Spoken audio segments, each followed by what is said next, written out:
अस्सलामुअलैकुम and welcome to Medicos Beacon. Dear students, उम्मीद है कि आप सब लोग खैरियत से होंगे और ठीक ठाक होंगे। तो जैसा कि आप सब लोगों को पता है कि हमने पंजाब टेक्स्ट बुक बोर्ड की जो बायोलॉजी की न्यू बुक है 2025 की, उसका हमने लेक्चर सीरीज़ का आगाज़ कर दिया है और कल मैंने आपके साथ लेक्चर 1 शेयर किया था। तो आज हम डिस्कस करने वाले हैं lecture number 2 which is relation of biology with other sciences. तो चलिए लेक्चर स्टार्ट करते हैं।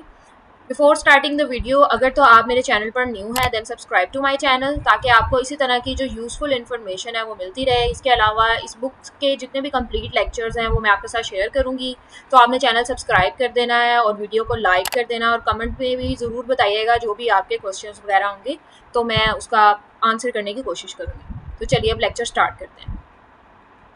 सबसे पहले है कि biology is closely linked with other natural sciences.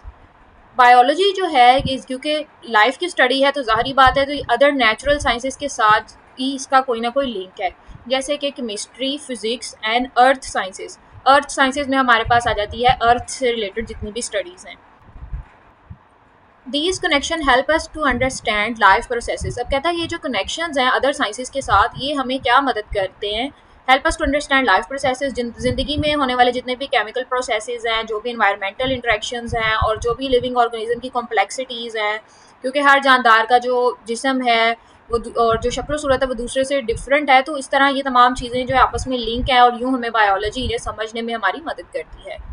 The following are the few examples of how biology is connected with other sciences. और अब वो यहाँ पर बायोलॉजी की दूसरी लाइफ की जो दूसरी लाइफ साइंसेज हैं उनके साथ इंटरेक्शन को बयान करता है। तो चलिए सबसे पहले स्टार्ट करते हैं बायो केमिस्ट्री। अच्छा डियर स्टूडेंट्स, बायो यहाँ पर ये जो लफ्ज़ इस्तेमाल किया है बायो एंड केमिस्ट्री। बायो का मतलब होता है लाइफ एंड केमिस्ट्री। केमिस्ट्री से आपके जहन में क्या आता है कि केमिकल्स, यानी biochemistry is the study of structure and reactions of different chemical substances present in living systems. Biochemistry में हम बायोलॉजी और केमिस्ट्री यानी लिविंग ऑर्गेनिजम्स के अंदर होने वाले जितने भी केमिकल रिएक्शंस हैं उनकी स्टडी करते हैं। ये चीज़ें स्टडी करना बायोकेमिस्ट्री कहलाता है। The study of chemical reactions of photosynthesis and respiration are examples of biochemistry. वो यहाँ पर समझा रहे हैं कि जो जितने भी केमिकल रिएक्शंस हैं, अब जो पौधे हैं उनके अंदर जो केमिकल रिएक्शन हो रहा है वो है फोटोसिंथेसिस। फोटोसिंथेसिस आपको पता है एक ऐसा प्रोसेस है जिसके ज़रिए पौधे खुराक तैयार करते हैं और ऑक्सीजन प्रोड्यूस करते हैं। जबकि रेस्पिरेशन एक ऐसा केमिकल प्रोसेस है जिसमें एनर्जी का ब्रेक डाउन होता है और एनर्जी स्टोर होती है in the form of ATP. हमारे पास एटीपी की फॉर्म में सेल्स जो है वो एनर्जी को यूज़ करते हैं, जो कि एनर्जी करेंसी है एक तरह की सेल्स की। तो ये तमाम चीज़ें जो हैं वो ये बायोकेमिस्ट्री में आ जाती हैं। इसके अलावा अगर हम इसकी और एग्जांपल्स को देखें, जैसे कि खाना एनर्जी में कैसे कन्वर्ट होता है, या इंसुलिन ब्लड शुगर को कैसे कंट्रोल करती है, और डीएनए और प्रोटीन्स कैसे बनते हैं, ये तमाम चीज़ें भी बायोकेमिस्ट्री के अंदर ही आ जाती हैं।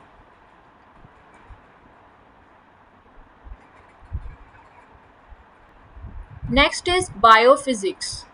तो बायोफिजिक्स अब देखते हैं बायोफिजिक्स क्या है। It deals with the study of principles of physics, यानी हम ये एक ऐसी ब्रांच है बायोलॉजी की जिसमें हम बायोलॉजी और फिजिक्स दोनों को आपस में इकट्ठे स्टडी करते हैं, यानी बायोलॉजी प्लस फिजिक्स। जब हम लिविंग थिंग्स के फंक्शंस को फिजिक्स के कॉन्सेप्ट्स जैसे एनर्जी, मोशन, इलेक्ट्रिसिटी, प्रेशर, इन तमाम चीज़ों से समझते हैं ना, तो ये तमाम चीज़ें बायोफिजिक्स के अंडर आ जाती हैं। यहाँ पे वो हमें समझा रहा है कि in biophysics we study the rules of lever and motion. अच्छा डियर स्टूडेंट्स, यहाँ पे जो ये लीवर है ना, ये मशीन वाला लीवर है। आपने इसको ऑर्गन जो LIVER वाला लीवर होता है उसके साथ कंफ्यूज नहीं करना। ये एक तरह की मशीन होती है जो कि मोशन चीज़ों को उठाने में और उनको एक जगह से दूसरी जगह पहुँचाने में मदद करती है।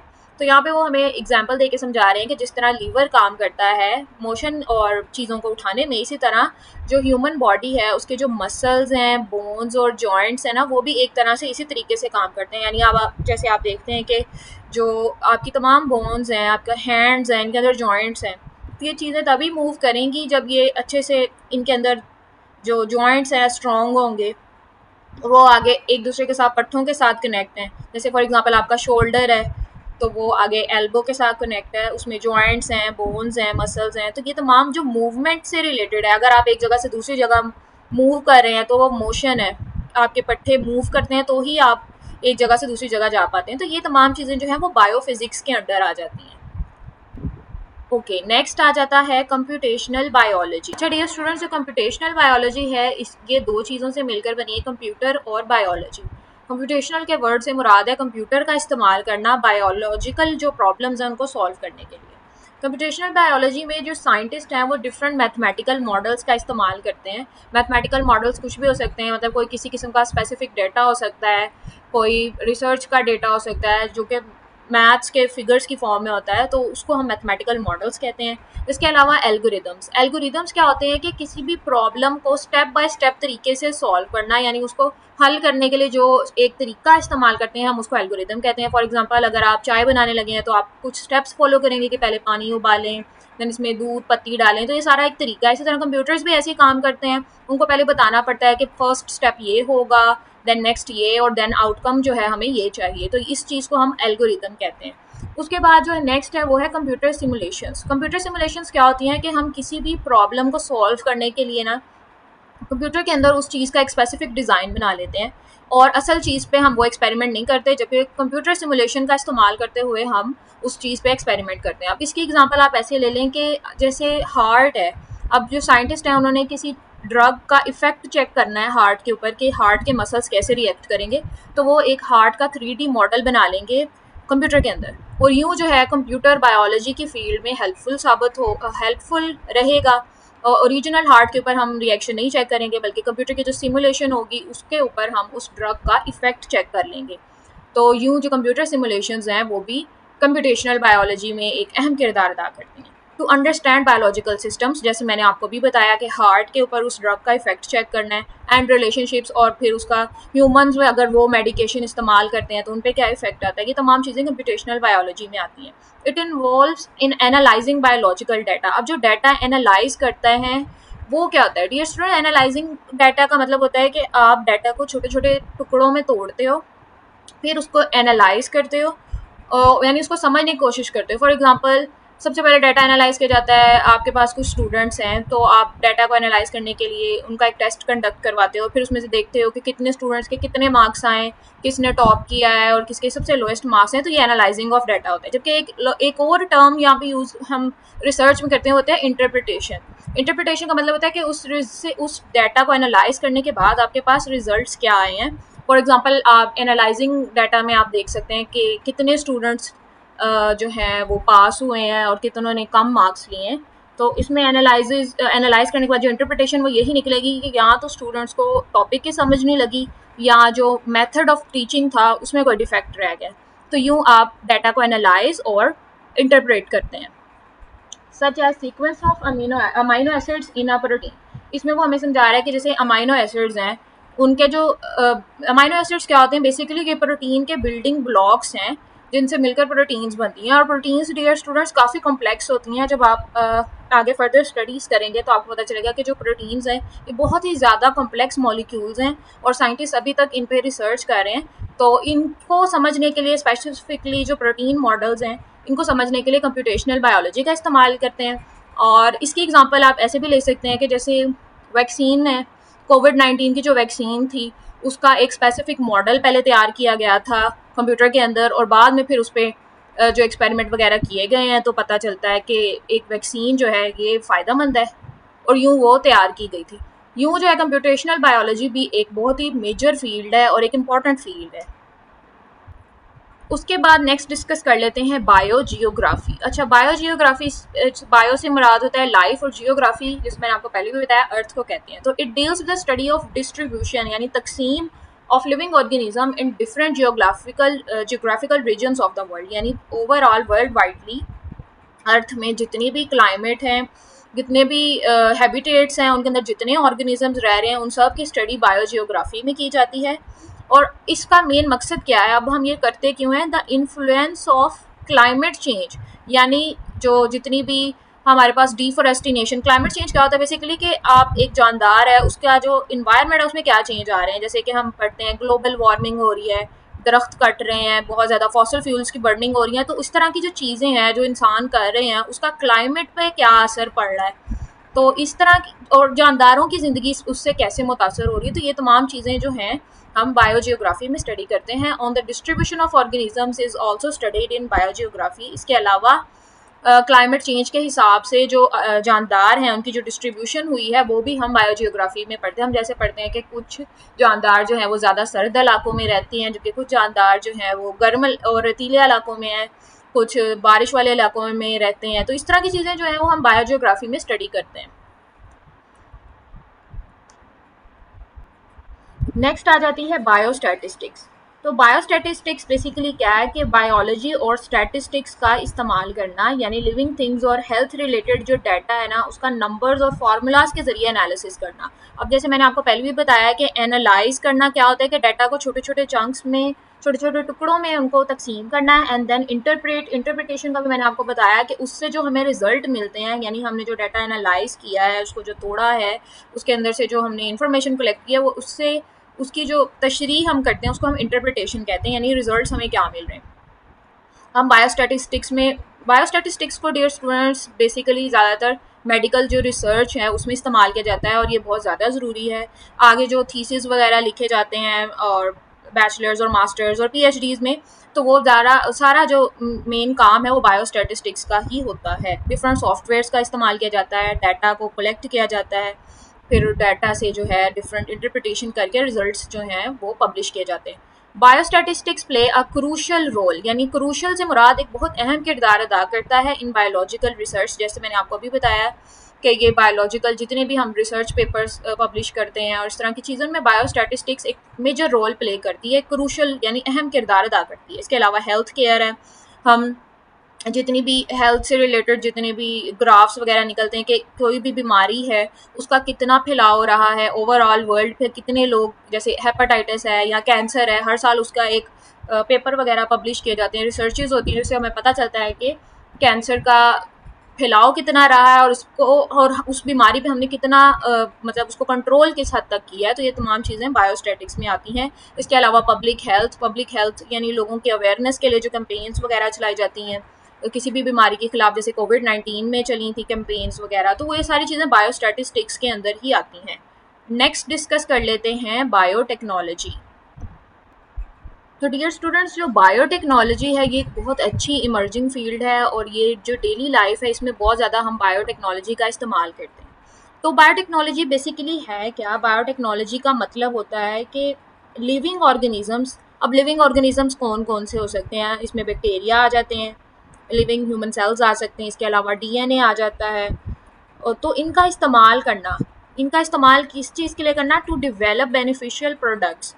अब डेवलप करने के लिए यानी बनाने के लिए बेनिफिशियल प्रोडक्ट्स। अब बेनिफिशियल प्रोडक्ट्स कौन से हो सकते हैं? इसमें कोई स्पेसिफिक मेडिकेशन हो सकती है या आप कोई फूड, कोई अच्छी प्रोडक्ट बना सकते हैं इससे। तो ये तमाम चीज़ें जो है बैक्टीरिया के ज़रिए जो तैयार की जा रही हैं, बैक्टीरिया का इंसानी फ़ायदे के लिए जो इस्तेमाल है, ये बायोटेक्नोलॉजी कहलाता है।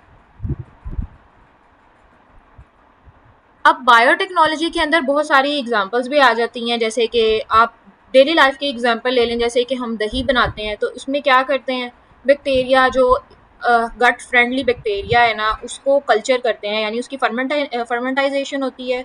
वो फर्मेंट करने के बाद दूध को दही में बदल देता है और ये बैक्टीरिया लिविंग ऑर्गेनिजम्स हैं और जिन्हें हम फूड प्रोडक्ट्स बनाने के लिए इस्तेमाल करते हैं ना, तो यूँ ये बायोटेक्नोलॉजी की एग्जाम्पल है।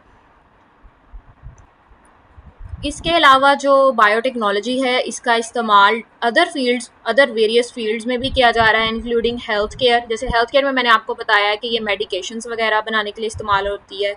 एग्रीकल्चर में और इन्वायरमेंटल मैनेजमेंट में भी बायोटेक्नोलॉजी का इस्तेमाल किया जाता है। एग्रीकल्चर में इसका इस तरह इस्तेमाल होता है कि डिफरेंट तरह की जितने भी कुछ इन्वायरमेंट फ्रेंडली ऐसी फसलें तैयार की जाती हैं जो कि बहुत ज़्यादा पैदावार देती हैं, वो इसमें बायोटेक्नोलॉजी आ जाती है। और इन्वायरमेंटल मैनेजमेंट में ऐसे कोई रिसोर्सेज का इस्तेमाल किया जाता है बायोटेक्नोलॉजी का इस्तेमाल करते हुए, जो कि इन्वायरमेंट को मैनेजमेंट करनी यानी इन्वायरमेंट को बेहतर करने में हमारी मदद करते हैं। फॉर एग्जाम्पल यहाँ पे हमें वो एग्जाम्पल से समझा रहे हैं, जैसे कि biotechnologist use bacteria for production of insulin to treat diabetic patients. अब वो कहने हैं कि आर्टिफिशियल तरीके से बैक्टीरिया का इस्तेमाल करते हुए इंसुलिन तैयार करवाई जाती है ताकि डायबिटीज़ के जो पेशेंट्स हैं उनको बर वक्त इंसुलिन फ्राहम हो और उनके इस बीमारी को जड़ से ख़त्म किया जा सके और उनको बर वक्त जो है मेडिकेशन प्रोवाइड की जा सके। बायोटेक्नोलॉजी एक वास्ट और एक बहुत ही ज़्यादा ह्यूज डायनेमिक फील्ड है जिसका स्कोप ना सिर्फ पाकिस्तान बल्कि वर्ल्ड वाइडली है, और हर तकरीबन जितने भी डेली लाइफ है इसमें हम बायोटेक्नोलॉजी का इस्तेमाल करते हैं। तो अब नेक्स्ट डिस्कस कर लेते हैं, ये तो होगी बायोटेक्नोलॉजी। अब बात कर लेते हैं बायो इकोनॉमिक्स की। तो बायो से मुराद होता है लाइफ, और इकोनॉमिक्स कहते हैं मईशत को, यानी किसी भी मुल्क की जो तरक्की करने में जो एक अहम किरदार अदा कर रही है उसकी मईशत, उसको हम बायो इकोनॉमिक्स कह रहे हैं। यानी बायोलॉजी उसको यानी उसमें हम किसी चीज़ की पैदावार को भी बढ़ा सकते हैं बायोलॉजिकल टर्म्स का इस्तेमाल करते हुए, बायोलॉजी के जो तरीके हैं उनका इस्तेमाल करते हुए। इसके अलावा हम उनसे फिर जो हमारी जो प्रोडक्ट्स तैयार हुई हैं उनको सेल करके हम ह्यूज अमाउंट जनरेट कर सकते हैं। तो यूँ बायो इकोनॉमिक्स भी एक अच्छी फील्ड है। It deals with the study of organisms. इसमें हम क्या करते हैं कि जो ऑर्गेनिजम्स हैं उनकी स्टडी करते हैं for economical point of view, यानी वो हमारी मईशत को कैसे बेहतर करने में किरदार अदा करते हैं, ये हम बायो इकोनॉमिक्स में स्टडी करते हैं। In bio economics scientist calculate the cost and profit of biological projects. इसमें बड़े पैमाने पर कॉस्ट, क्या हमें कितना हमारा खर्चा आ रहा है और क्या उससे हमें क्या कोई फ़ायदा भी हो रहा है, यानी जो प्रोडक्ट्स हम बना रहे हैं वो हमारी मईशत को, या जो बायोलॉजिकल प्रोजेक्ट्स हम तैयार कर रहे हैं उससे हमारी मईशत को कोई फ़ायदा हो भी रहा है या नहीं। तो साइंटिस्ट में इसमें जो इस फील्ड के जो साइंटिस्ट हैं वो बेसिकली यही काम सर अंजाम देते हैं। फॉर एग्जाम्पल यहाँ पे वो कह रहे हैं the production of new variety of crops. हर साल जो है कहता है नई वैरायटी, आपको जो क्रॉप्स हैं, फसलें हैं, उनमें आपको बहुत सारी वैरायटी देखने को मिलती है। तो ये नए बीज तैयार करते हैं आर्टिफिशियल तरीके से बायोटेक्नोलॉजी का इस्तेमाल करते हुए। और यूँ जो है कहता है ये जो सारी चीज़ें हैं हम बायो इकोनॉमी में स्टडी करते हैं।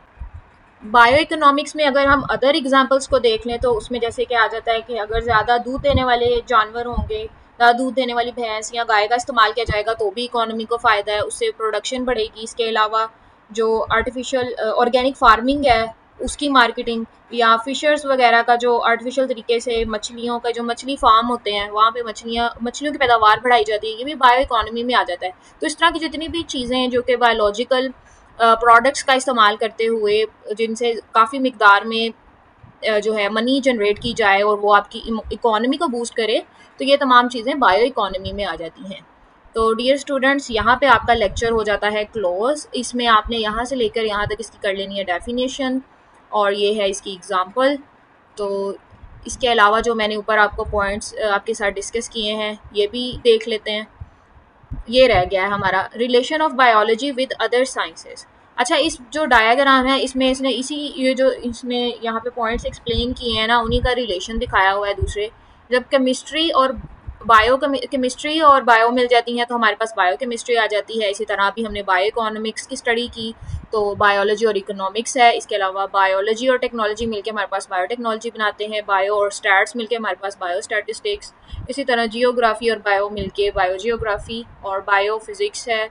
बायो और कंप्यूटर जो कि मैंने आपको पहले एक्सप्लेन किया है वो भी ऊपर, तो उससे हमारे पास कंप्यूटेशनल बायोलॉजी आ जाती है। ये हैं वो तमाम फील्ड्स, मेजर फील्ड्स बायोलॉजी की, या हम कह सकते हैं अदर साइंसेस के साथ बायोलॉजी का रिलेशन।